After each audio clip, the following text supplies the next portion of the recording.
today's episode of Vice Versa, we're talking about the most American car, Tesla's new supercomputers, Volvo announcing a new gigafactory, and how tech giants are driving renewable energy and development. And as usual, I'm joined by Ricky Roy. How you doing, Ricky? I'm doing well, Matt. I'm doing well. This is my first full week of being full-time. We were just talking before the show. Still trying to get everything in order as far as like our cadence and stuff. So I actually don't have a video this week, but I know you did. What was your video this week? My video this week was about fungus, because who doesn't like a good story about fungus? But mycelium and how... No one. Yeah, exactly. About how it's a good replacement for plastic. It was when I went down that rabbit hole, it was a lot of fun. Everybody who's watching this, go check that out. I actually have that saved for later. I gotta watch it. I haven't seen it yet, but this is one of those stories that is wildly fascinating to me. We got to figure out a way to make something that decomposes after like 5 years or 2 years, and not this madness that we have today. So that's fantastic. Cool. Also, new time format, right? 11 o'clock. I've already seen 2 comments, one from Rui and one from Rick Garland, who are saying, wow, it's bright outside in the EU, and I finally got to sit in on one of these. So that was part of the reason why we wanted to do this. So, and we try to blast the new timing and stuff, but let's see how it goes, and hopefully it's still as fun as it was before at 5 o'clock. Yep. You want to start with the first story? Yeah, so moving right along to kind of our highlight story. This one might potentially be surprising to some of you, although I ran a poll and it didn't surprise very many of our viewers, but Tesla Model 3 is the most American-made car, a new study shows. So why is this important? Well, there's people who, the second most voted, by the way, was the Ford F-150, which people think is really American. But what's really hard to understand with some of this stuff is every component is made somewhere, assembled somewhere. The parts are sourced from places. And so, like, for example, on some of these big trucks, like maybe the transmission comes from somewhere else. And it represents a huge number of the parts on a car. So EVs in comparison are interesting because, like, the motors, Tesla makes them in-house. They're built right there at their factory. The batteries are assembled at the Gigafactory in Nevada. The assembly all happens here. It's an incredibly high percentage American car. So before we keep going on about it, let me show you this list. This is the top 10 most American-made cars. Number 1 is the Model 3. Interesting why the Ford Mustang is slated between the 3 and the Y. It makes me immediately think, what's in the Y that isn't in the 3 that is made somewhere else? I'm curious. If anybody knows the answer to that question, let us know. So the Ford Mustang kind of surprised me, actually. Jeep Cherokee, good old-fashioned American car. Chevy Corvette, which I kind of have always known as very American. And then there's tons of Hondas. And so this is all part of like their initiative they had maybe 20 or 30 years ago. When Honda made their first SUV and it was a hit, they realized nobody else wants SUVs or trucks. So if we build these, why don't we just build them right where we're going to sell them? So these are made in Alabama. So they made a plant there. I think Honda, or maybe it's Toyota, has a plant in Tennessee as well. So it's not always intuitive that these Japanese car companies are actually more made in America than some of the American companies. We joked about the Ford built their Mach-E in Mexico. So this is a global world. It's not always that easy to pin down. And yeah, these Teslas built in California, which probably nobody thought would even be possible, but the most American cars you can buy. So if you're ever having a conversation over a beer with your friends and you're talking about being a patriot in America and all that kind of stuff, buy a Tesla. Yeah, it's something that's funny to me because it's like I've experienced a lot of people saying to me directly of like, basically bad-mouthing Tesla or EVs because they're not American made and they're going to buy their Ford F-150s. It's like, do you not understand where the Model 3 is designed, built, manufactured? It's like, it's here in the US. It's an incredibly American-made car. I think it's the supply chain. A lot of people don't understand how the supply chain works. Sometimes assembled in America doesn't mean it's completely American-made because parts can come from all over the world. And vice versa. Parts can come from here, but they get assembled in Mexico or whatever. So it's like, it's a global economy and it makes things very complicated. Yeah, this is pretty cool. Yeah, exactly. So kind of surprising. It kind of shows you got to read into the data a little bit more than you think. Don't just things at face value, because sometimes this stuff, especially in a global world, is really hard to figure out. And this, are you ready to move on to the next story? Sure. This ties into the next one, which is also surprising because this story is about Tesla unveils their new supercomputer, the fifth most powerful computer in the world, to self-train driving AI. Now, this isn't about Amazon or Google, or Microsoft, or the companies you think of as building machines like this. This is a car company. Well, they're probably not a car company. And this is when people say that, I think this is what jumps out to me as why that is the case. So just looking at some of these specs on this thing, 720 nodes, 1.8 exaflops, which is a number that I don't even think I can fathom. No. This thing is made to basically say, look, all these Teslas on the road are recording data. Currently, a lot of it we have to just dump. Maybe we just take 1 in 10, 1 in 100, and the rest we got to dump because we don't have the bandwidth to process it all and make sense of it.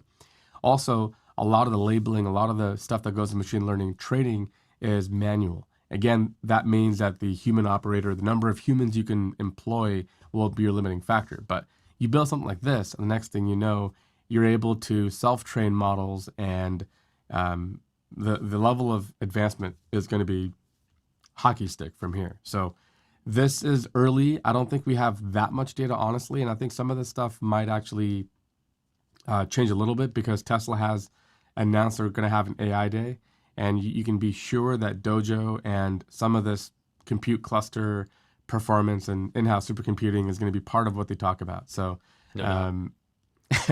what do you think about this?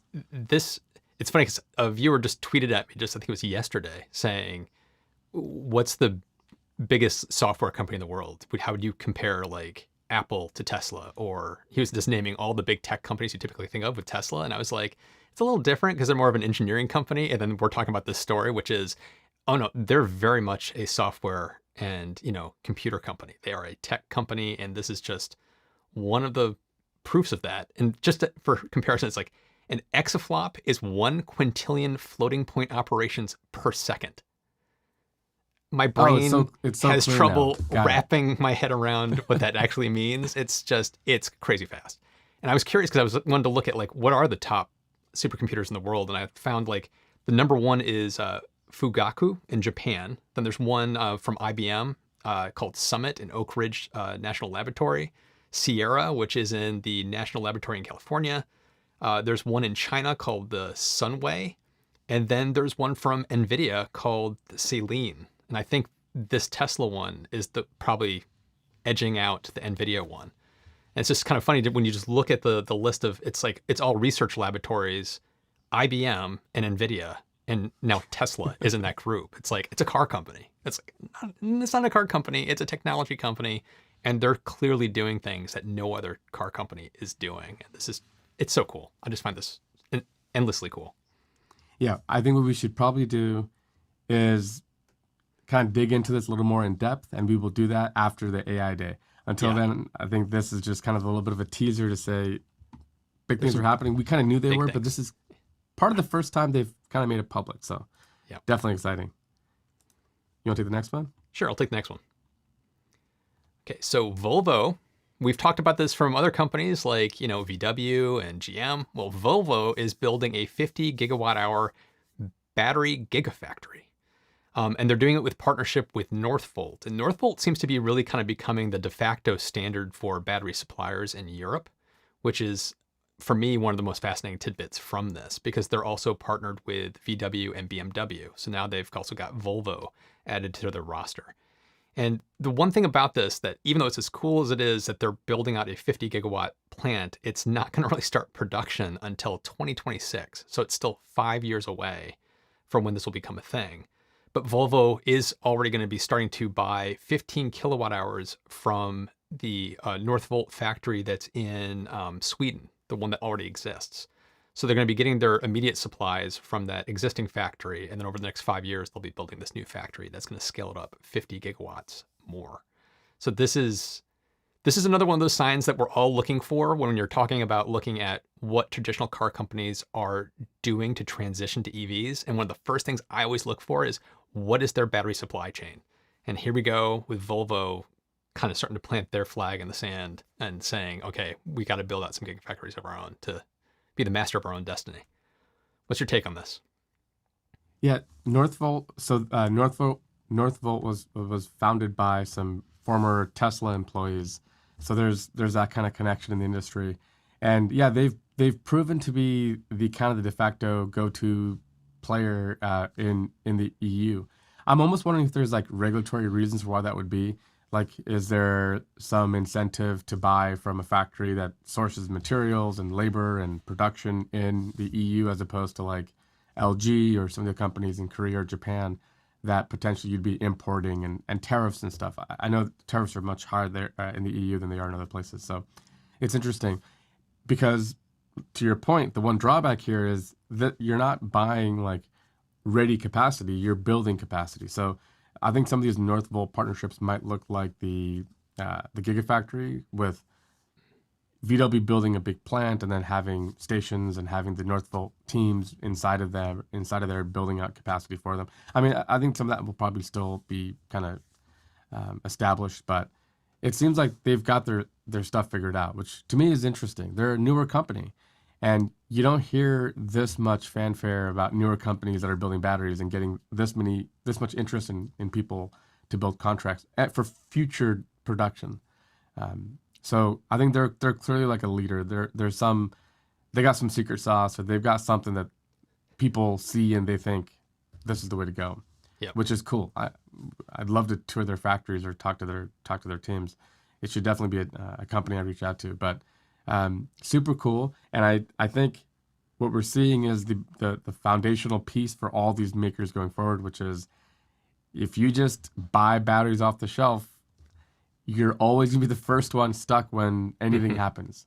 Your cars will be the ones that are shuttered. Your plants will be the ones that are closed when anything happens. So I'm glad to see more companies doing it. The timetables are kind of long, but things take time. There's still probably some R&D and stuff to happen and everything else too. So it's understandable, but a really cool story. Yep. So do you want to take the next one, or do you want me to take it? The Florida story. Yeah. What would be a show of vice versa without talking about Florida? At least in passing. This one is kind of a sad story, I guess. But Florida's governor just locked Florida into a dirty fossil future. That's a pretty. Uh-oh. Ricky, we've lost you.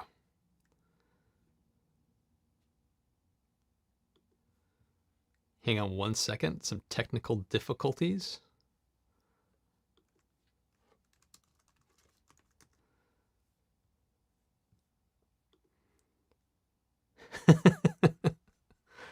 Okay.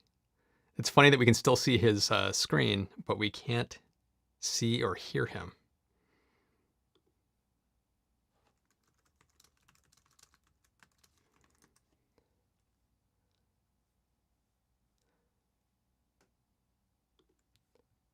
One moment.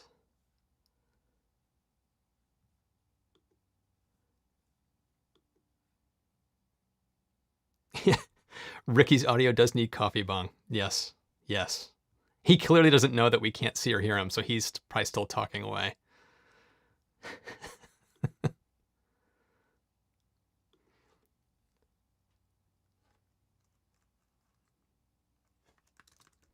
Bear with us.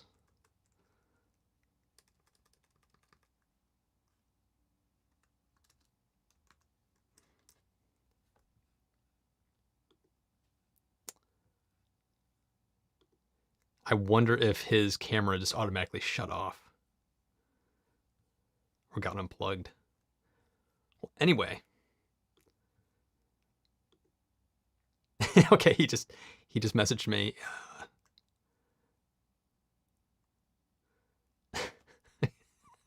This is awesome. The beauty of going live on the internet. This is...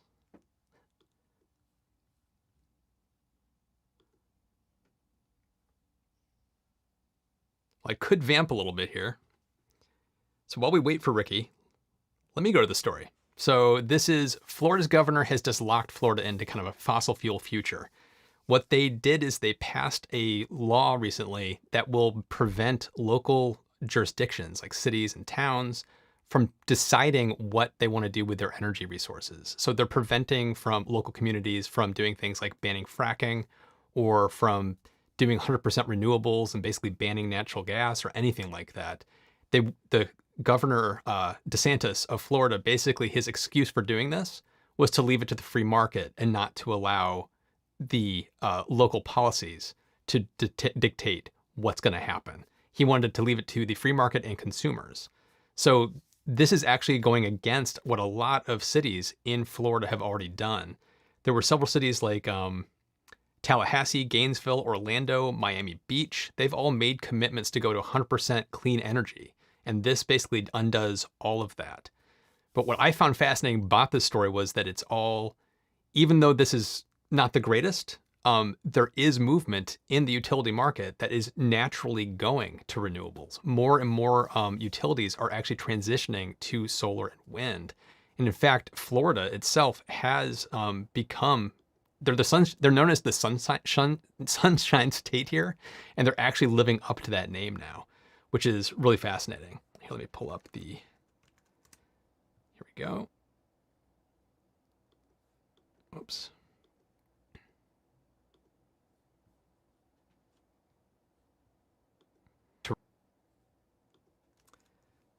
Sorry about this. More technical difficulties. Here we go. So Florida is already kind of becoming for the southeast of the country. You can see right here, Florida, just over the past couple of years, has taken a commanding lead with how much solar it's rolling out. And this is grid scale commercial solar. This is not rooftop solar. So it's funny that he passed this rule to ban local utilities from making changes when the utilities have already kind of are starting to make their call about transitioning to renewables. So now we got to wait for Ricky, because I'd love to hear what his take is on this. Let's see if he's back.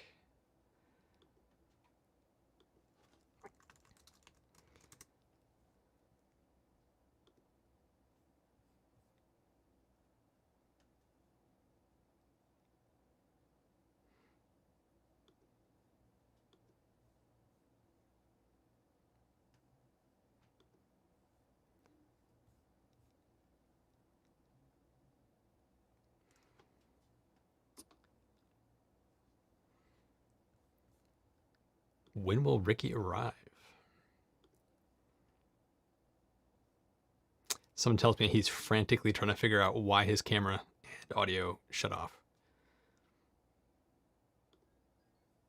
And I think he's back.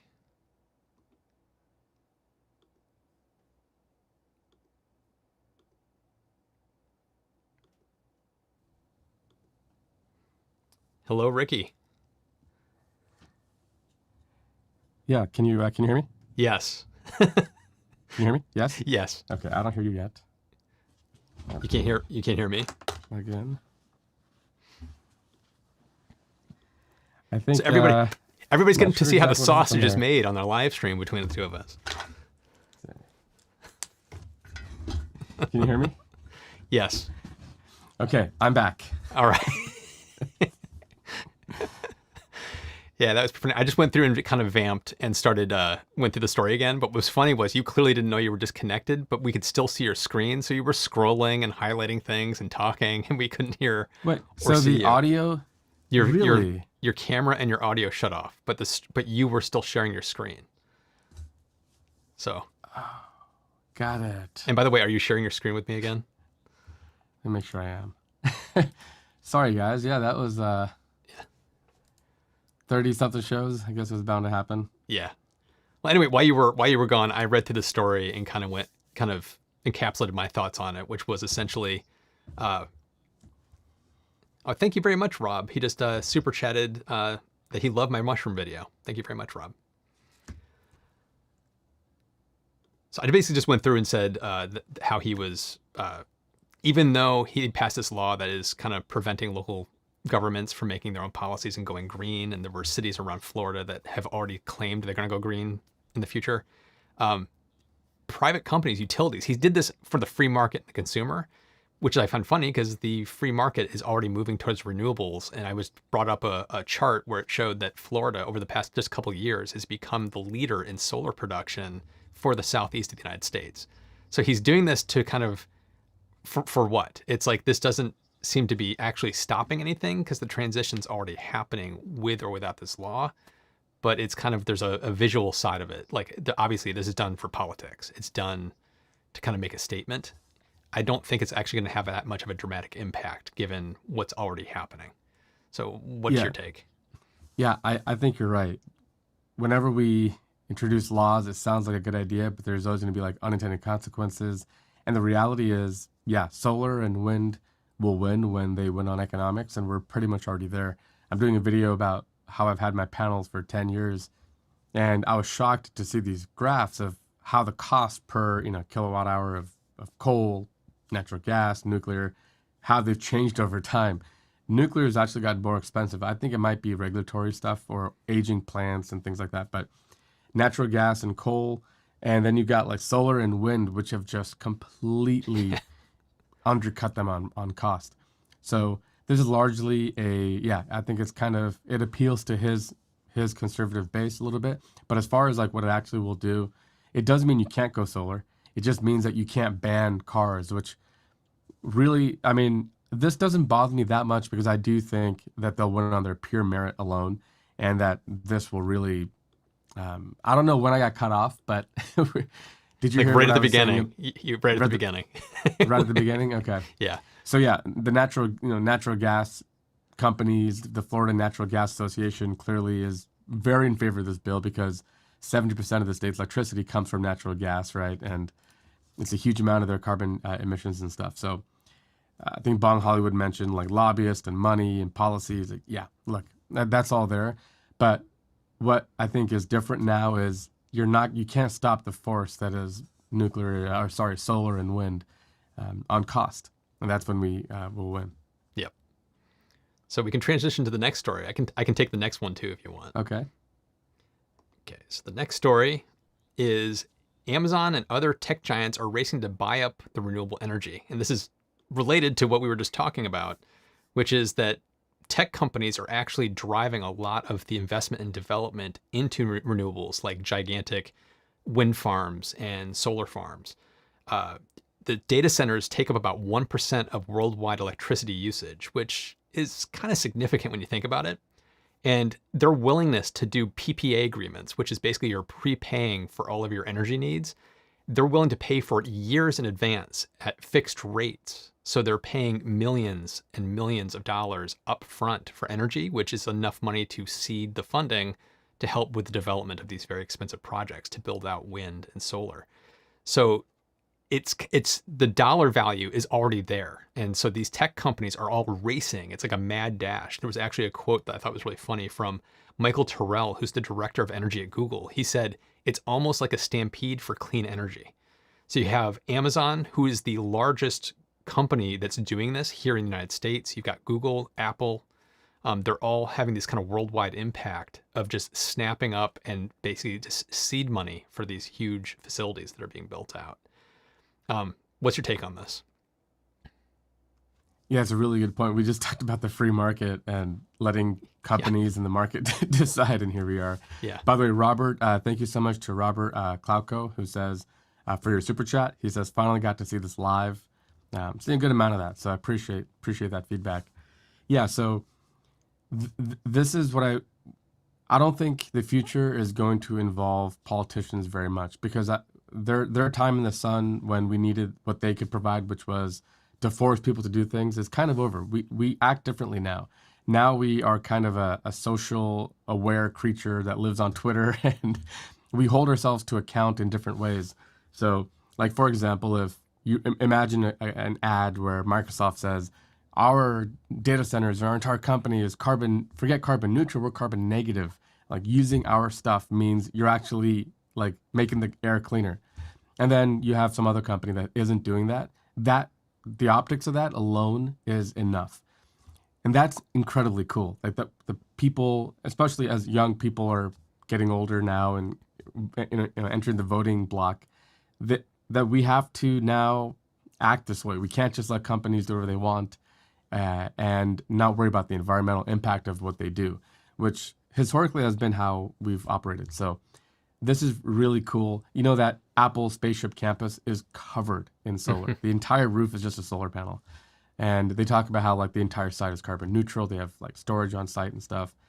And even their stores and increasingly their entire operation, which is far beyond that spaceship campus. It's every data center and every little retail location and different office building. So a lot of companies are making this pledge, and nobody will get there faster than tech companies because I mean they have so much money, and they're on that cutting edge of being more eco-friendly or eco-conscious, if you will. Mm-hmm. So this probably is the avenue that will take us there. I think the regulations to banning things, banning natural gas or petroleum won't matter nearly as much as this. So that's really cool that Amazon's doing that. Yeah. So the next story, the last story, I think you're appropriate to take this one. Yeah. So speaking of companies with a conscience, there's probably no greater example of that than Salesforce. A lot of you guys probably know I worked at Salesforce for the past 5 years, and they're actually taking things to another level where they're trying to even reduce the carbon emissions in their supply chain. So one of the things that they've done a good job of is releasing like sustainability reports. They take this really seriously, and what they're trying to do is use what their platform. They have this really nice like CRM, customer relationship management platform that now extends to far beyond that, and really is at the center of a lot of companies' entire backbone infrastructure. So really big companies like Coca-Cola use Salesforce to roll out how they ship packages or huge crates of supplies, their last mile deliveries, a lot of that stuff. And so they are in an interesting position where they get to see some of the big players in their data. And one of the real selling points of Salesforce is that if you use everything that Salesforce provides, all your data is in one place, allowing you to add intelligence to every part of that. They mentioned here that they're very keen on keeping the global temperature rising. Right now, we've already seen and blown through most of the horizons that people have set for ourselves. But by the way, a little fun fact: my last days before I left Salesforce is also working with the Irish government on their vaccine rollout. So logistics is becoming a backbone kind of tenet of what Salesforce provides. So that's like life or death stuff. So I remember I had to fix this bug on something, and it's like literally life or death, which typically in software is not the case. But this is going to be how I think companies in the future are going to assess and to provide value in terms of sustainability. They have this data. They see how you operate. They can provide like optimizations. A lot of companies do this on their own as well. You're probably familiar with like the UPS right-hand turning rule. All their routes are always right turns. Airline companies and freight companies are obsessive about logistics and stuff. But this is really cool. What's your take? I want to say one more thing, but I'm kind of curious what your take is. I love this. It's like it fits so well with the previous story to me, because it's like this is taking what other companies are doing, like just snapping up renewable energy generation, and this is taking it a step further, where they're kind of helping to kind of force and encourage their supply chain to also go green. And it's that, what's it called? The Scope 3 emissions, which is all things that are outside of your direct operations. So it's things like travel, waste supplies, all that kind of stuff. It's like, I love that they track that. I know. It's like the fact that they are thinking that far outside of their own influence. It's like they're using their size and scope to help influence smaller players and smaller suppliers to also go along with them, which has huge ramifications. It's going to help everybody to kind of go green. And so kind of going back all the way back to the Florida story, it's like all these three tie together to me, because it's like money makes the world go round. And this is another example of, here's a company using its weight to do something really substantial, not just for themselves, but also for their suppliers, and to kind of put their money where their mouth is, essentially. I love this. Why did you leave the company? Why did you leave that company? Yeah, it was to see more of you, Matt, to be honest. They really are one of the most amazing companies on earth. If there's anybody watching who's in the tech space and you're kind of thinking about the next company to work at, you got to go talk to Salesforce. They are absolutely amazing. I couldn't have imagined raising my kids and the last 5 years without them. They're a like family first company. They care about you and your health above all else. It's an incredibly unique take. A lot of Silicon Valley companies are not like that. They're mostly made for like single guys in their 20s who just burn out and work mad hours and get free ice cream or something stupid like that. This is a far better approach. But they're a trendsetter. If you remember when a couple years before I started, they started an initiative called 111, which was donating 1% of their profits, 1% of their time, meaning all of their employees were encouraged to volunteer. So we were given, I think by the time I left, it was 7 days a year to volunteer. It was a normal day of work. You tell your boss, I'm going to go to the soup kitchen and do this. I'm going to go to the Humane Society and do this. I'm going to check with some dogs and play with some shelter dogs that are, don't have an owner. And it was your normal day of work. You just got a paycheck like usual, and you could do that 7 times a month, which translated to about 1% of your time. And the final part was 1% of their products. So they offer 1% of all their licenses are free licenses to nonprofits and things like that. So many companies in the Valley followed their path when they did that. Thank you, Bill O'Barr, for the super chat. We appreciate you. So Salesforce is a really influential company, and their CEO Mark Benioff is one of my favorites. One of my goals, I told all my coworkers when I left, is I will be sending you all an email when I get a sit down with Mark Benioff to interview him, because he's an incredible dude.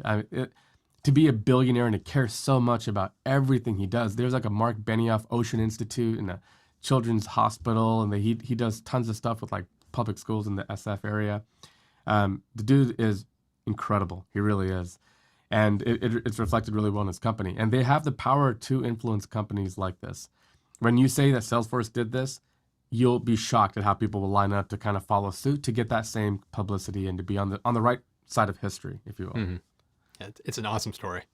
TripAdvisor wasn't as progressive as that, but there was a similar thing with you could donate your time. Like they allowed employees to go and, donate their time to do something like help renovate a school in an area or something like that. It was one of the more progressive companies I've worked for, and it was very refreshing. So the fact that Salesforce it's so ingrained in the culture, it's fantastic. Yeah, it really is. So definitely give them a shot if you're thinking about your next opportunity. Yeah. This next one is the one I've been waiting for. Are you taking this one? Yeah, I'll take this one. This last one kind of kills me. It's really funny.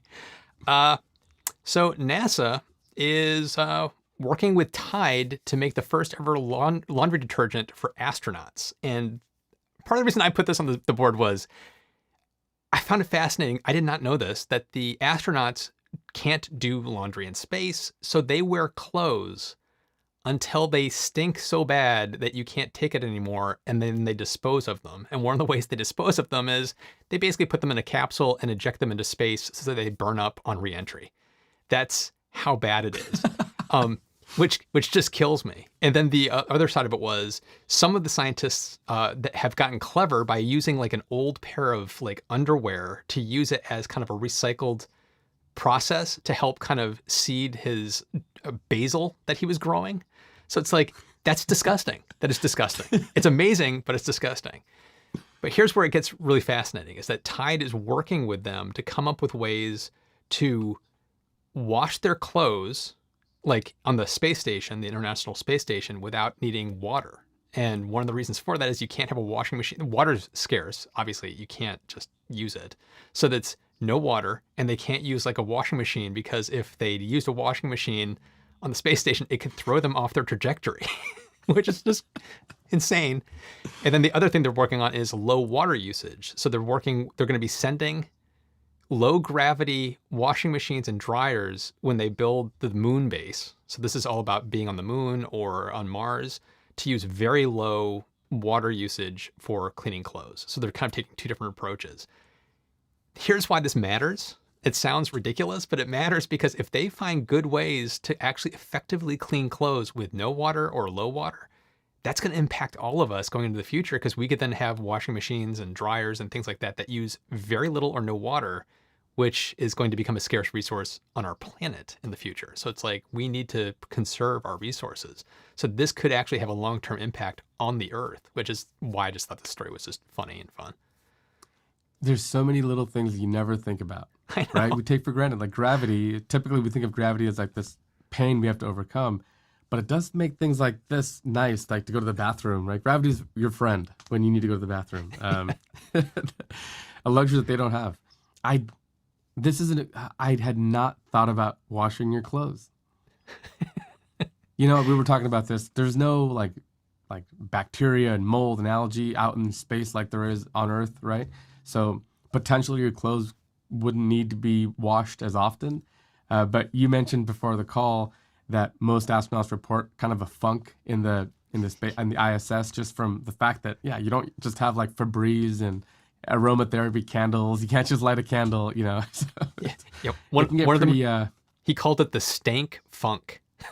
It's like, I never thought about this, that the ISS probably stinks. It's probably disgusting. Right.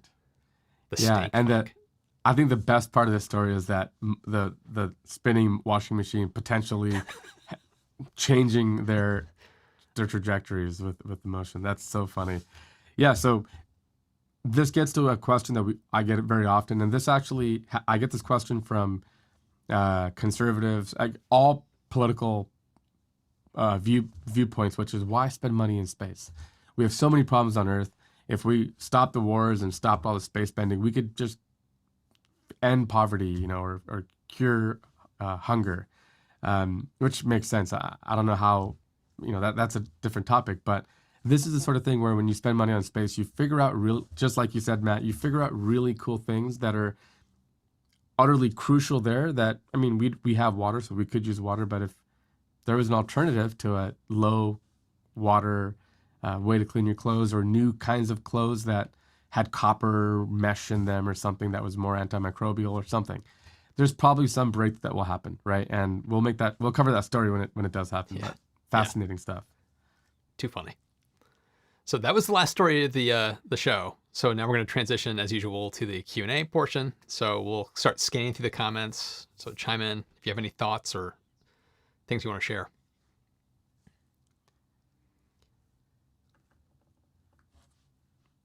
Frederick StimCorp says water is not a scarce resource. Potable water may be scarce, Yes. but that can be fixed. Yeah. Even just like fresh water, potentially based on where you live, could be scarce. Like California, we're not rolling in fresh water supplies, and generally fresh water supplies are dwindling. We've got salt water for days. That's true, but fresh water supplies are dwindling. That's what happens when you keep sucking from aquifers and faster than the rains can put them back in. So that one's tricky. Yeah. Desalination is going to become more and more of a thing as we go forward to get potable water. But desalination has its own challenges, pollution and waste. Like, what do you do with the waste salts? Like, just dumping waste saline, which is like called hypersaline, I think is what it's called. If you just put that in the ocean, it sinks like a rock to the bottom and can completely screw up the ecosystem at the bottom of the ocean. So it's like there's all these things that you have to kind of think through. So fresh water is going to become harder and harder to get hands on, depending on where you live in the world. Desalination, take all that into like salt batteries or find like massive grid. Yeah, we need to have a clever solution for this. And desalination is so expensive. That's why it's just really never done very often around the world. But we need to do it, I think, at this point. Otherwise, California is going to be in really rough shape. Well, depends on where you are, because like Australia is already doing a lot of it. And then also Saudi Arabia has a ton of desalination already, which makes sense. They're both kind of desert, arid environments that have no fresh water. So it makes sense, but it's going to become more and more common. Yeah, but they don't pay our San Diego utility prices. Yes. Bong Hollywood knows what I'm talking about. Deb Dutta, closing in on 500,000. You're becoming famous. To it, I say Matt is already famous. Yeah, Matt, I think the last like couple of years, the last maybe 2 years, 18 months, something like that, you have just been on a tear, consistently putting out incredible stuff. That's what happens. Hope to follow in your footsteps, my friend. Well, now that you're full time, you definitely will. You're gonna catch up in no time. Travis Romine has a great question. He says, "What is the most American-made solar panel?" It's a good question. That's actually changing. There's been a lot of news articles over the past week or two. There's going to be a ramp up in solar production here in the United States. I can't remember the name of the company off the top of my head, but there's an American. We talked about it last week. Yeah, yeah. So it's like it's happening. It's going to become more and more of a thing. Can they compete with Chinese built solar panels on price? That still remains to be seen, but I'm excited that they're going to be more built here. It's like we need to have them built closer to where they're going to be getting used. Yeah. And maybe have some higher tech in them, like maybe they're better efficient, they're more efficient, or if your manufacturing facilities were more automated and they had less people. Like Right. competing on cost is not an impossibility.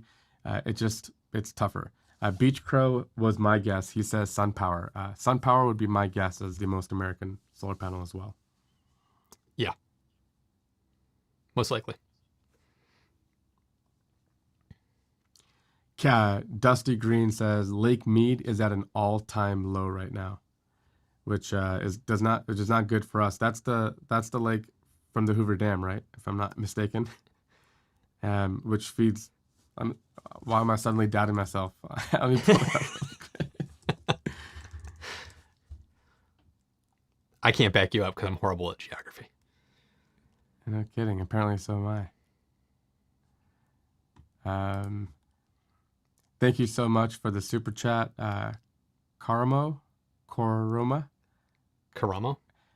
I wish we need to invite everybody on so we can at least hear their names and know how to pronounce it better.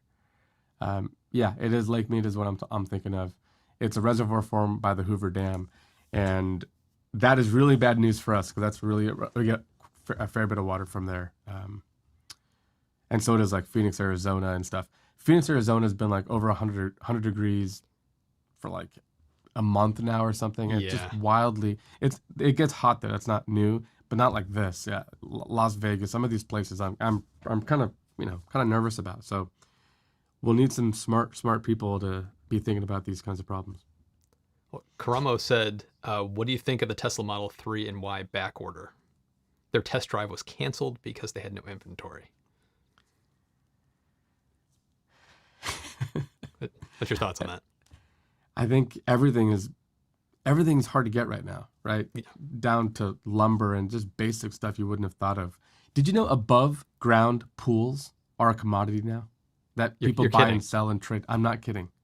When above ground pools show up on like Costco's website, there's bots that automatically buy them all up and they're selling them at markups and stuff. Basically, anything that people are trying to do to have fun or stay sane during all of this is just impossible to get. So I think the Tesla shortages, I thought it might have happened sooner just with chip shortages and some other stuff. They've done some really clever things to bypass some of it. But, the good news is for any Tesla owners, I have a feeling your residual value is going to just be pretty consistent because as more people want Teslas and there's aren't that many and they're having a hard time making them, it's going to be tough. Let's hope that the second half of this year, because some of these shortages will take time. Yeah. These supply chains can take 6 months to really recover from.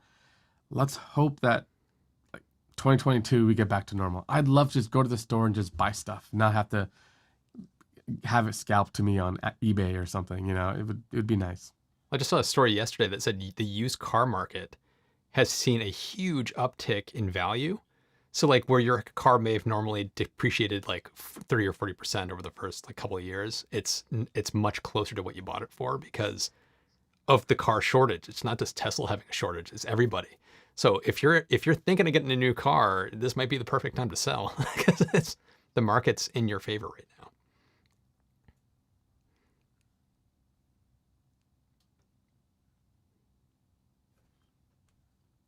Bong Hollywood says owning a Tesla equals sneakers from the 2010s. Bong, sneakers are still a thing. That culture is very much alive. I think we don't talk about them as much because there's other cultures, but sneakers are still big bucks.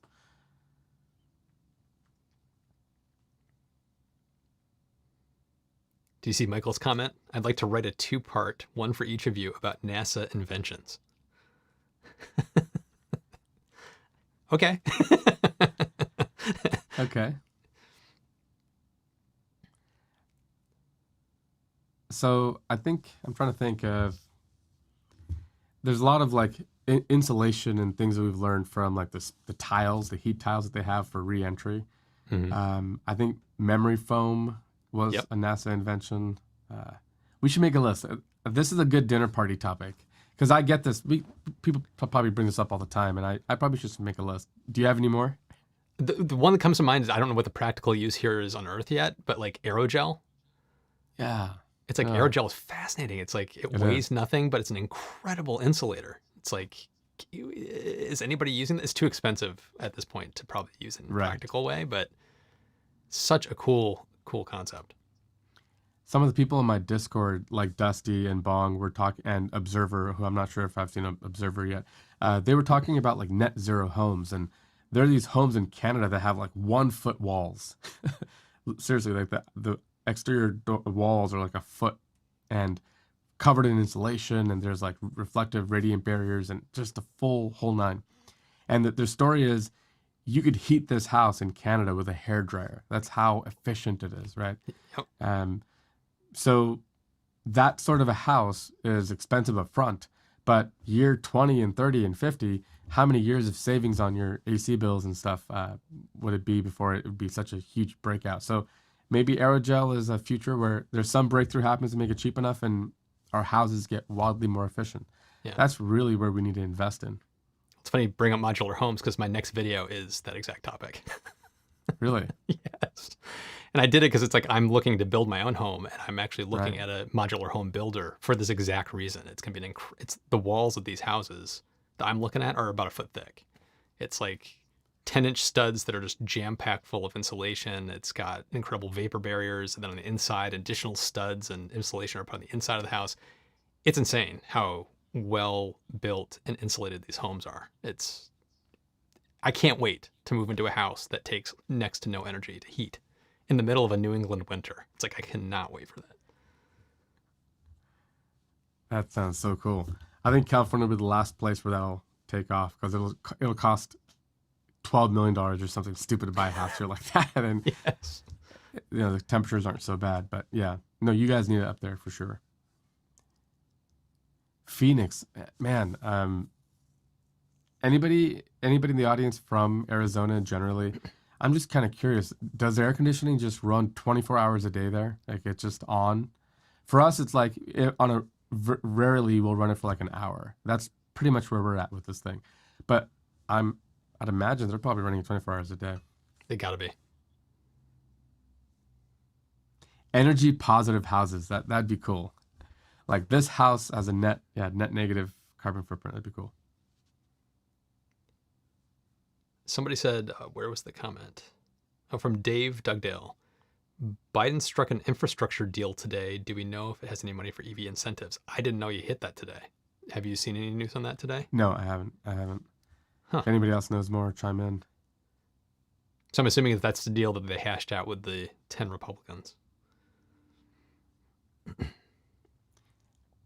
Bryce Burnett says, I work for the Home Depot and Intuit currently, and they both mainly use Salesforce. Yeah, they actually have a custom Salesforce app that we used to build for them. Intuit, so are you in the Bay Area or in San Diego? They both have offices. I'm kind of curious, but very cool.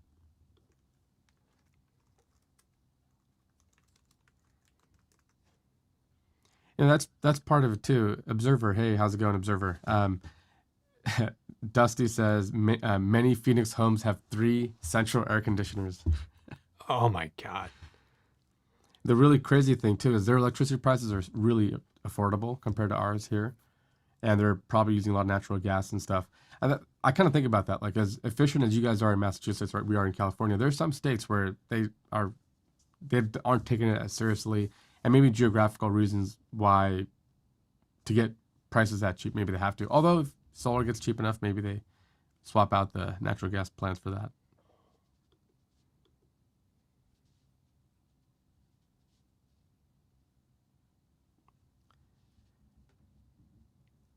So Tom Jacob says, do EVs still need extra support? I think already booming against the capacity.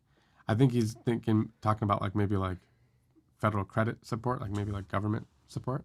I personally think they still do at this point because EVs are still a little more expensive than a gas car. So whether that's a tax credit on EV or whatever it is. It's like they need some kind of little extra nudge, but I don't think they're going to need it for long. So it's like if you're talking about something for the next couple of years, it seems like a reasonable approach to me. I know there's going to be a lot of people that would want incentives for 5-10 years just to make sure that it becomes the de facto standard, but it's going to become the de facto standard. That incentive would just speed it up or not at this point, is my opinion. I almost, yeah. They are getting really affordable at this point. Not for everyone just yet, to your point. I almost would rather see a gasoline tax That's what I mean. would then fund this. Yeah, you could go from either direction, whether it's a tax credit or a gasoline tax or something. It's like there needs to be something to kind of incentivize the EV over gas choice. But it would be more of a short-term thing. I don't think you'd have to do it for very long before Agreed. the numbers would just become so wildly different. It's not going to matter at that point. We're just at that weird tipping point phase where it's not quite there yet. It's almost there. Yeah. David McCarthy says EVs need a point of sale credit to bring the cost down on a normal family budget. That could be something Biden could do. So imagine the way this would work would be, I come in, I'm buying a $40,000 car, I'm getting my $10,000 credit. So I owe $30,000. And then the dealership does some paperwork and is issued that $10,000 a little early ahead of time maybe. And it would appear to the consumer to be way more simple. Otherwise, it's a whole thing. I got to wait till next year. And then did I file it correctly? Did I miss the paperwork? So I like that idea. I think we could do that pretty easily. Yep. I think that's one of the things that was on the table for doing was making the tax credit almost instant when you buy the car. So one other cool, so we were doing a 5 p.m. 5. Yeah. We have people from India, by the way, as well. So while we're live here at noon, it is midnight in India. So late still, but people are still on. Deb Dutta says, if you think Phoenix is hot, wait till you get to India. I am from India. I'm from the southernmost tip of the southernmost state, like right on the Indian Ocean. And I can tell you with 100% certainty that is true. Like the coldest day of the year would be like 80 degrees. But what kills you is the humidity. It's like 95% humid all the time. And that's very true. I'm sorry, you just broke my brain saying cold was 80 degrees. It's like, no. 2 a.m. on Christmas Day. No. RC DIY says, coming from India, I found it amazing that hardly anyone has ceiling fans. This is true. In India, because the Indian grid cannot forget air conditioning. One of the times I went to visit, they had rolling blackouts where like different homes had no power for an hour to try to keep the grid from overloading. The grid could not handle air conditioning at all. Although some, like my state, Trivandrum, is a little more modern and they do have air conditioning now, but largely it doesn't. And everybody had ceiling fans. And ceiling fans really do a great job. It's just a little bit of moving air can be the difference. You don't have to run a big air conditioning. I totally agree with that. I wish they were more common in the U.S. Some people have them, but. Yeah. Be sure to hit that like button because we have almost 200 people in here, but we only have 100 likes. That's crazy. It's a tragedy. Crazy talk. That's what it is. William Lathan says Velcro on spacesuits. I think Velcro was a NASA invention? Yeah, I think it was. Yeah, that's and now it's like in our lives to the point where it's like he doesn't even think about it. It's like on everything. Absolutely.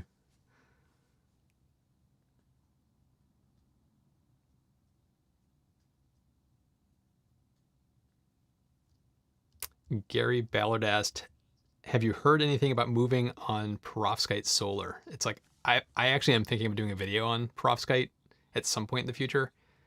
There is movement, but there's still a lot of, from everything I've seen, there's still a lot of question marks around the longevity. Like they still don't match the lifespan of a non-perovskite panel. They just don't last as long, but they can have potentially more efficiency and there's a lot of benefits to them. So it's like, it looks like there's research that's getting it there.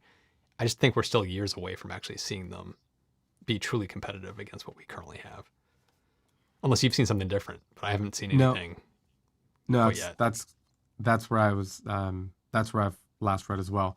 I was reading an article the other day about a different approach to solar panels that more closely mimic what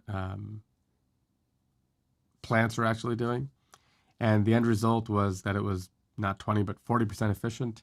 And the end product was hydrogen that we could create from water. This is still very early stages. They're not anywhere near anything yet. But I do think that investment in that technology could be huge down the road. So we always talk about this, Matt. We should be investing in everything. Get behind aluminum air batteries and flow batteries and liquid metal and everything under the sun, because you never know what thing can change the trajectory of something. So to my point, this solar panel that I just described could make green hydrogen seriously competitive, twice as competitive as it is today. And that's something that I think is interesting. Now, this is a cool comment. So Sanjay Mehta, I don't know if you remember him. He had the Tycon at Fully Charged Live. Oh yeah, yeah. And Sanjay, really cool to have you on the stream. He was so awesome. He gave me some laps around the Circuit of the Americas in his car. It was fascinatingly cool. And of course, he's got the plaid. So he says, "Come for a plaid ride at the Circuit of the Americas with me soon." Sanjay, you got a deal. I'll make that happen sometime.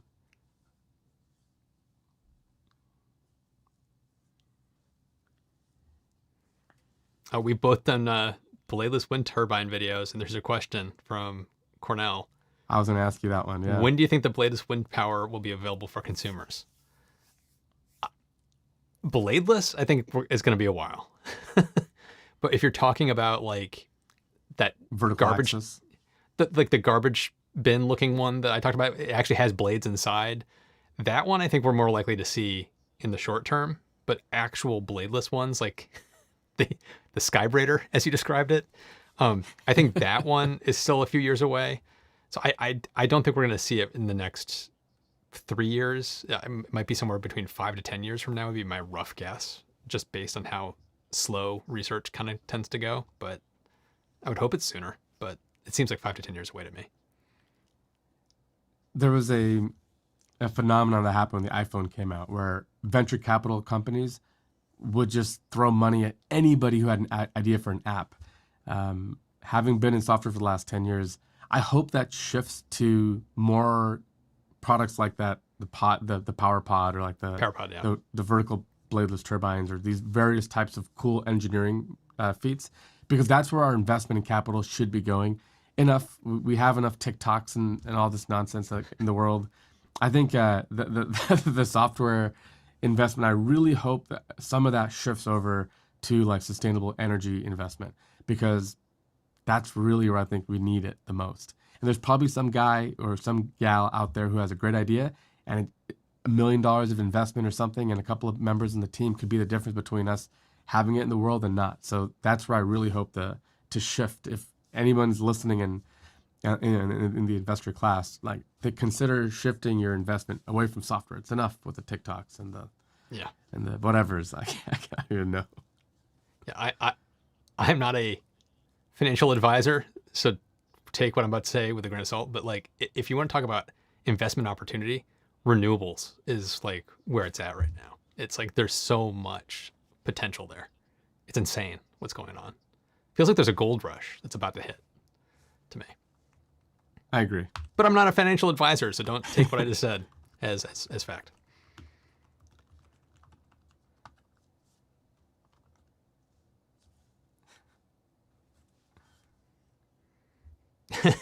What Deb Dutta? It's awesome seeing you here, Deb, because he comments on my videos a lot.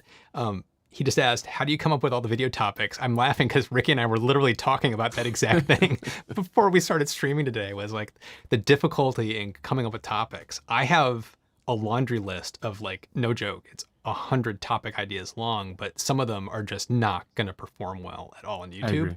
So then it's like kind of going through it and kind of like figuring out which ones I think are going to resonate with you guys and work well. And for me, one of the biggest places I look is in the comments. It's like, I really do. I may not reply to every comment, but I read and scan through almost every single comment. I look for trends and things that people keep bringing up again and again and again.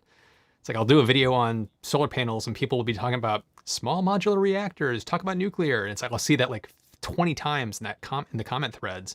I'll be like, maybe I should look into that. So I try to take as much as I can from the audience. It's kind of like a give and take. So that's a lot of where the topics come from. That's one of the really great perks of having a really smart audience of Yeah. curious people who are trying to learn. It's wildly exciting. They'll Smarter they'll than make me. a mistake because they'll tell you. Way smarter than me. Don't make a mistake because they will let you know about it. And two, incredible ideas and topic ideas. I will say, I think for us, Matt and I, we've got editors and we're trying to grow a team. So we get to be more the vision behind the topic decision. I think topic decision, that's the whole thing. That's the whole game. Yep. If you get a really great topic, you're going to do well. Even if maybe the edit isn't quite as great as other edits or this was lacking. If you have a great topic that's interesting to people, you're going to get the views. And the inverse is also true where if you just have a little bit of a stinker on your hands and it's not going to perform well, the greatest editing and rendering, all that stuff isn't going to save it. Yep. So that's really where we should be spending our time, is reading articles and finding interesting things like that organic solar panel, if you will. I forget how they were dubbing it. Is going to be one of our future videos talking about that. So that came from just browsing the scientific news. And admittedly, I think for us, and we both talk about stuff that's kind of pie in the sky at this point, like still years from being like tangible, but that's still part of the fun to think about what people are working on today. That's part of the fun of it all. Yeah. I mean, Monarch actually just also asked me, I don't do videos on smart homes anymore. And it's kind of back to that topic thing. It's like, what topics are not just clicking with the audience, but clicking with me? And it's like, I still love smart homes. I'm still doing crazy stuff with my smart home. I do have videos coming up on smart homes that are smart home related. They're still energy topics that are also smart home related. So there's kind of the Venn diagram where those two things hit. But figuring out what topics you're going to do is the hardest part of what we do. So smart homes aren't off the table for me, but it's just, it kind of has fallen to the bottom based on what's kind of catching my eye and catching the audience's eye. Yeah, I hear that. So Joel says, what did you think about Andre Karpathy's talk on AI? Was this from like a year ago? Is there a newer one? I've only seen the one from... This is the one that that supercomputer story came from. That's because he was, in his talk, was giving all the information out about their new Dojo computer, supercomputer. Gotcha. I have not seen that yet. Yeah, I haven't watched it. I've only read articles and breakdowns of it, but I haven't watched it yet. I do want to watch it because it sounds like it was a massive information dump.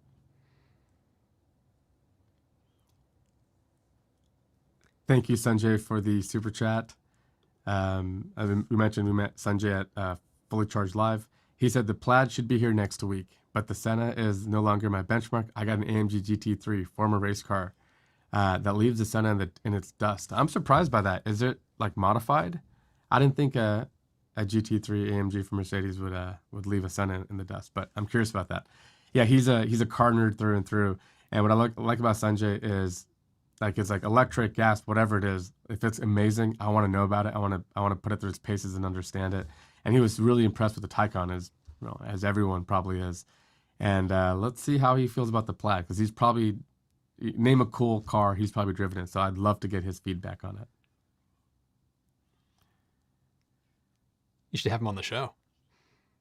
We should definitely have him on the show. Beach Crow says, used to be Popular Science magazine for new tech. Are they still around? Yes, they are. Are they? Okay. Yeah. Maybe I should renew my subscription or something. I remember as a kid, I was into it.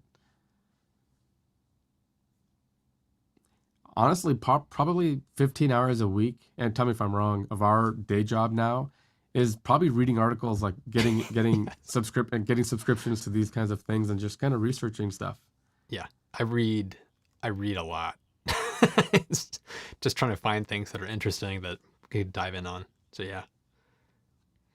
Yeah, that was lacking for me before not being full time. That I always felt like I can't compete with Matt like this, because I'm sitting here doing something stupid with my day job while Matt is reading something amazing, and now I can. So yes. I should, and I will. That's why I've been telling you all along: go independent, go to YouTube, do it. Yeah, do it. Yeah, It's been a long time in the making, but yeah, I'm very excited about that. So also, Observer mentioned that this time doesn't work as well for him anymore. I'm curious, the new time, how are we doing? We're at 180 people watching, which for the first time doing it at this new time is not Yeah. bad. We have some new people I haven't seen before. Yeah, what do you think? Good for you, Matt? It's very good for me. I'm curious to see like how it works. Like if we stick with this time for next week, how it continues to work. Because I have a feeling that we lost some people because they didn't realize that we were shifting. So it's like I'm guessing next week we'll have even more people. I agree. But this seems like a good time because it opens it up for so many more people. Like Deb Dada's here. It's like there's so many people here that haven't really been here before because they couldn't. So hopefully this works out. I said we run it for the next month, like 4 or 5 weeks at least, and then after that period of data, we can reassess. But I think it's going to work out well. Yeah, the European people in Europe.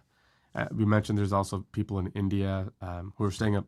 It's still pretty late for them, but and it's not prohibitive for most people in the U.S. Although if you're at work or something, I can understand that.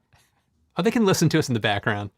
I'm working, boss. I'm working. We just made your workday that much better. You're welcome. Yeah, exactly. So now you're watching now you're watching vice versa during work instead of with your own personal time. So you're welcome.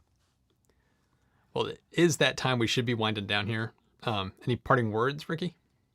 Israel. Awesome. TC Doom says, good for me as well in Israel. Yeah.